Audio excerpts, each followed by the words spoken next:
Assalamualaikum warahmatullahi wabarakatuh. Saudara Ustadz Farhan, Anda berbicara tentang agama, tetapi Anda sering bohong. Kalau Anda salah, saya maafkan. Tapi kalau bohong, Anda tidak bisa mewakili agama Islam ini. Anda berbicara masalah niat. Anda berbicara masalah sampainya dan tidak sampainya bacaan kepada ahli kubur. Anda berbicara tentang masalah zikir dikeraskan, dinisbatkan kepada Imam Syafi'i. Anda bohong.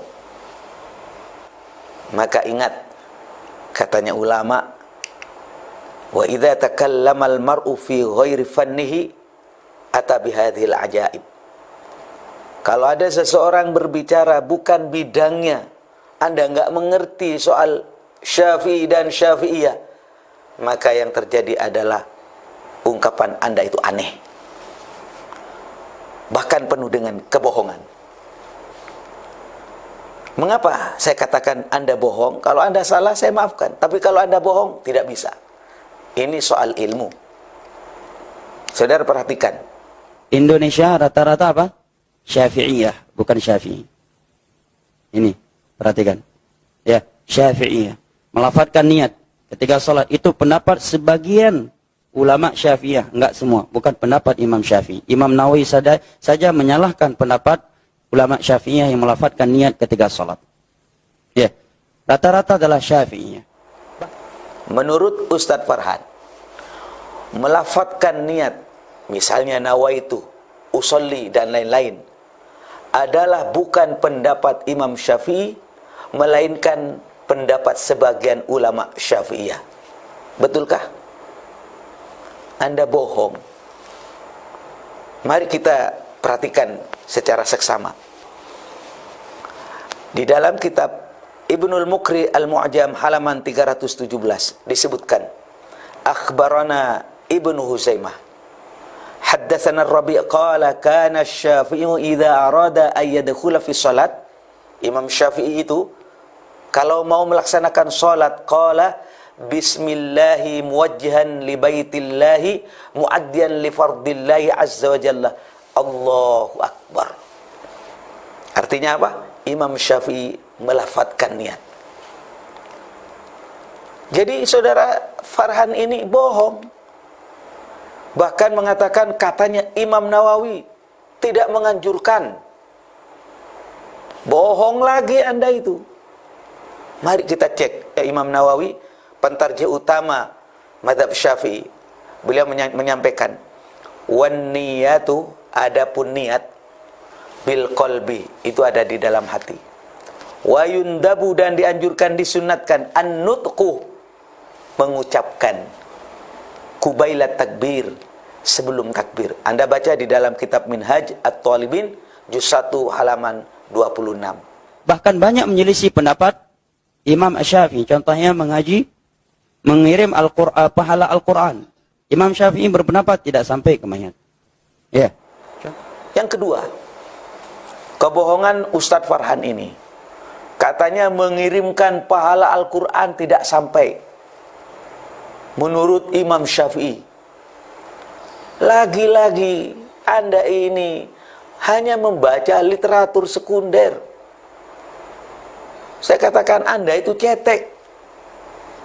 Coba bagaimana Ibnu Hajar menyampaikan, wa qala al-Hasan Ibnu Sabah Az-Za'farani sa'altu Syafi'iyah 'anil qiraah. Saya bertanya kepada Imam Syafi'i anil qiraah, bagaimana membaca Quran indal qabri, di samping kuburan. Faqala, Imam Syafi'i menjawab, la ba'sa biha. Catat ini, la ba'sa biha, tidak apa-apa. Anda mengatakan Imam Syafi'i melarang. Tidak. Al-Hafidz Ibnu Hajar menyampaikan, wa hadza nassun gharibun an Syafi'i wa Za'farani min ruwatil qadim wa huwa thiqatun wa idza lam yarid fil jadid ma yukhalifu mansusal qadim fa huwa ma'mulun bihi yalzamu min dzalika ay yakuna asy-Syafi'i qailan bi usuli thawabil Qur'ani li'anna al-Qur'ana asyrafudz dzikri. Jadi kesimpulannya bahwa riwayat yang disampaikan oleh Imam Az-Za'farani ini adalah riwayat yang thiqah dan pendapatnya bisa diikuti. Maka ditarik kesimpulan, Imam Syafi'i menyampaikan sampainya bacaan Quran kepada orang-orang yang sudah meninggal.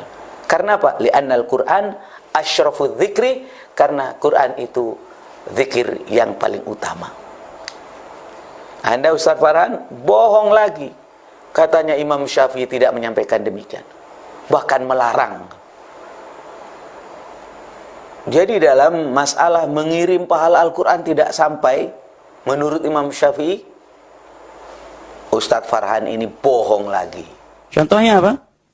Zikir setelah sholat 5 waktu. Imam Syafi'i dengan tegas dalam kitabnya Al-Um, zikir setelah sholat 5 waktu. Dengan konteks zikir yang telah dibacakan oleh Nabi, itu tidak boleh keras. Cukup dia sendiri yang mendengarnya. Andai kata dia ingin mengeraskan, maka boleh dengan syarat tujuannya agar jamaahnya menghafalnya. Jika jamaahnya belum tahu konteks zikir setelah sholat 5 waktu. Setelah mereka menghafal, mengetahui, maka dia tidak melakukannya lagi. Sebagaimana Nabi melakukannya di awal Islam. Yang nomor 3, saudara-saudara sekalian, bagaimana Ustadz ini menyampaikan bahwa zikir setelah sholat itu tidak dianjurkan, dan itu bukan pendapat Imam Syafi'i. Anda bohong lagi. Coba kita baca bersama-sama kitab Al-Um halaman 150.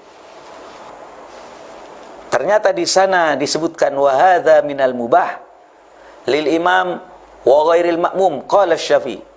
Imam Syafi'i menyampaikan ini adalah sesuatu yang boleh bagi imam atau selain makmum.